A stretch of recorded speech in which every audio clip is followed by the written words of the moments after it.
Okay, so I just finished The Killer's Therapist by Christy Barrett. And I gotta say, I normally like Christy Barrett's books. This one, definitely not my favorite. I picked it up because it was a psychological thriller, of course, but I spent probably the first 3/4 of the book not really caring about the characters. I will say that once you get past the 3/4 mark, it actually starts to get interesting.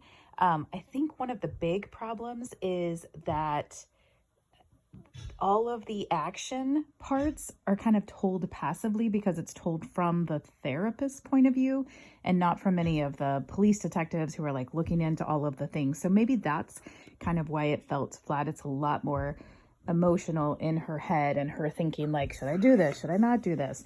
Than it is the action part. I will also say that the end of the book bothered me because usually when you're reading a psychological thriller, there are clues as to who the bad guy is. There were definitely clues along the way, but none of them pointed to who the actual bad guy was. I won't ruin that for you in case you want to read it. But it was just kind of like out of left field. I was like, wait, what? That didn't make any sense. So that part did bug me a little bit. However, the good points on this, it is a Christian romantic, not romantic, psychological thriller. So it's totally clean. The main character prays. There's one verse in there, so it's not heavy-handed Christian, but it's definitely a Christian slant, which I love. I love supporting other Christian authors. And Christy Barrett has added more of that into her books lately, which I really like. Secondly, I mean, it's clean. There's nothing in it. I was not afraid to read this near my daughter, other than, like I said, it took a long time to get into.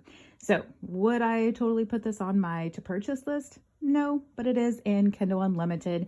So if you like Christy Barrett, if you like clean psychological thrillers that have a little bit of a Christian element, then this might be the book for you. Just make sure you give it past the halfway mark, because that's when it finally starts to get interesting and you make sense of the characters. So there you go.